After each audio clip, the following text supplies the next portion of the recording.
शेरां दा शेर बब्बर शेर सागडार। मैं कहता हूं जी क्या बात है, कमाल कर दी है सागडार साहब आपने।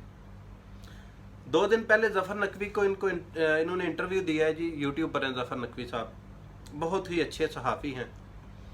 उनको इंटरव्यू के दौरान जो फटियां खेड़ी हैं ना पीटीआई की हुकूमत की, सागडार साहब ने, मैं कहता हूं क्या बात है, मज़ा आ गया। आप एक बार इंटरव्यू देखें इनका, आपको पता चले कि पीटीआई की हुकूमत ने पाकिस्तान के साथ किया क्या है। सागडार साहब ने एक एक बात खोल के रख दी है। पाकिस्तानियों, 1 मिनट एक 10 सेकंड का मैसेज सुन लें। शेख रशीद साहब के साथ लाख इख्तलाफ सही, उनकी सियासत पर हमें एतराज़ हो सकता है, लेकिन ख़त्म नबूवत पर जो उनकी आंखों में जो तड़प, जो तकलीफ़ मैंने देखी थी जब ख़त्म नबूवत का मसला उठा था, तो सबसे पहली तकरीर शेख रशीद साहब ने की थी और बड़ा ही उनकी आंखों में देखा था कि ख़त्म नबूवत के लिए उनके दिल में बहुत तड़प है। और मेरी दुआ है कि अल्लाह पाक उनको सेहत तंदुरुस्ती अता फरमाए, और तमाम जितने भी हमारे लीडर इस वक्त कोरोना से लड़ रहे हैं, अल्लाह पाक उनको सेहत और तंदुरुस्ती अता फरमाए। अब आते हैं जी सागडार साहब, प्लीज़ अगर आपने जफ़र नकवी साहब को इंटरव्यू दिया है तो प्लीज़ मेरे साथ भी रब्ता करें। मैं कोशिश करता हूँ आपके साथ रब्ता करने की, और आप मुझे भी इंटरव्यू दें, मेरे साथ भी कुछ बात करें। मैं भी पीटीआई की फटियाँ खेड़ना चाहता हूँ। जफ़र नकवी साहब ने पूछा सागडार साहब से कि बजट कैसा है, और सबसे पहला सवाल जो गरीब आवाम के लिए इन्होंने किया, सागडार साहब ने सवाल उठाया, वो था जी सरकारी मुलाजमीन के लिए। उन्होंने कहा जी कि सरकारी मुलाजमीन के लिए, सरकारी मुलाजमीन की तनख्वाह और पेंशन ना बढ़ा के ये पीटीआई की हुकूमत ने बड़ी ही ज़्यादती की है। जी हाँ, बिल्कुल मैं आपके साथ हूँ, सरकारी मुलाजमीन की तनख्वाह और पेंशन बढ़नी चाहिए थी। और जनाब बहुत ही ज़बरदस्त सवाल किए। एक सवाल के जवाब में सागडार को सवाल किया गया कि जनाब आप इन हाउस चेंज जो है उसकी हमायत करेंगे। जफ़र नकवी साहब के मुताबिक जनाब अगले 2 दिन या 3 दिन, शायद ज़्यादा से ज़्यादा 3 दिन या 4 दिन लगेंगे। इमरान साहब की हुकूमत जा रही है और इनको वो लितर पड़ेंगे ना आवाम से, इमरान खान की हुकूमत को, बकौल जफ़र नकवी। मैं कहता हूँ मज़ा आ जाएगा आपको। सागडार साहब ने बहुत ही सवालों के जवाब दिए। मैं तो एक छोटा सा बंदा हूँ, एक नासमझ सा बंदा हूँ, तो मैं ज़्यादा सवाल तो नहीं ले सकूँगा, आपको बता सकूँगा, लेकिन सरकारी मुलाजमीन और डॉलर की उड़ान और बहुत कुछ बजट के ऊपर भी इन्होंने बात की, और ये भी हुकूमत को बताने की कोशिश की कि आप कितने नाअहल और नालायक हैं कि आपने पाकिस्तान में महंगाई बढ़ा दी, पाकिस्तान के बुरे हालात हैं, पाकिस्तान खुदा न खास्ता अभी तबाह होने वाला है। तो ये जनाब शेरों का शेर है, बब्बर शेर है। मैं तो कहता हूँ प्लीज़ सागडार साहब आप पाकिस्तान आएँ और मियाँ साहब को भी, हमारे बड़े बब्बर शेर को भी लेके आएँ साथ, और यहाँ आकर एक प्रेस कॉन्फ्रेंस करें, उसमें बताएं, पाकिस्तानी अवाम को बताएं कि आपने क्या क्या अच्छे काम किए थे और इन्होंने आपके साथ आपके किए हुए काम सारे बिगाड़ दिए। सागडार साहब फरमाते हैं कि जो पीटीआई को हालात मिले थे 70 साल में, इससे अच्छे हालात पाकिस्तान के नहीं थे। जी मैं आपसे एग्री करता हूं कि उस वक़्त पाकिस्तान के हालात बहुत ही ज़बरदस्त थे जब आपने हुकूमत छोड़ी थी।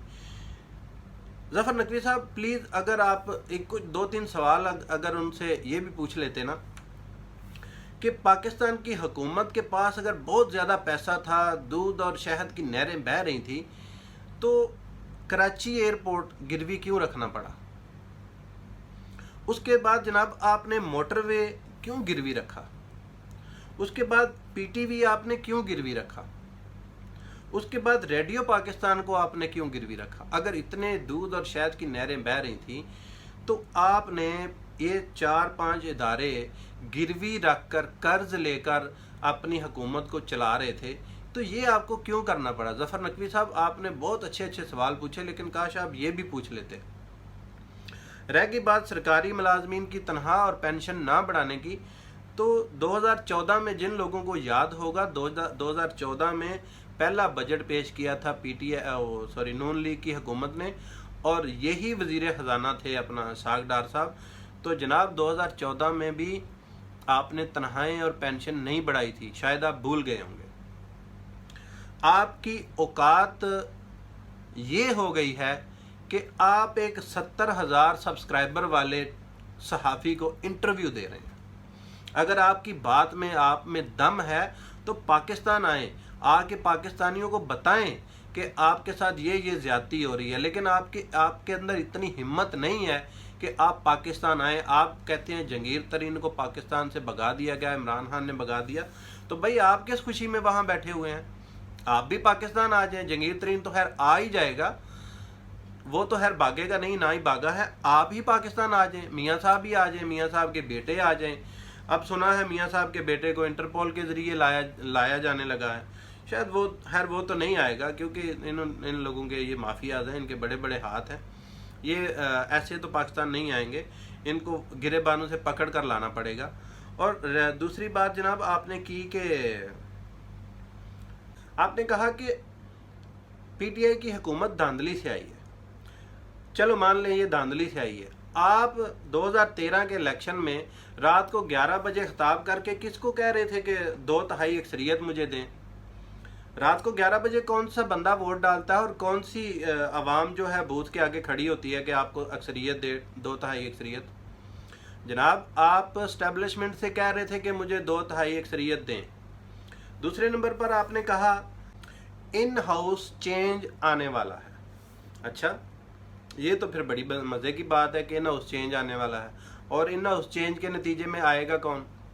پہلے یہ تو فیصلہ کر رہے ہیں کہ مریم بیٹھے گی کرسی پر یا شہباز شریف بیٹھیں گے، کیونکہ یہ تو آپس میں لڑ رہے ہیں دونوں چاچا بھتیجی.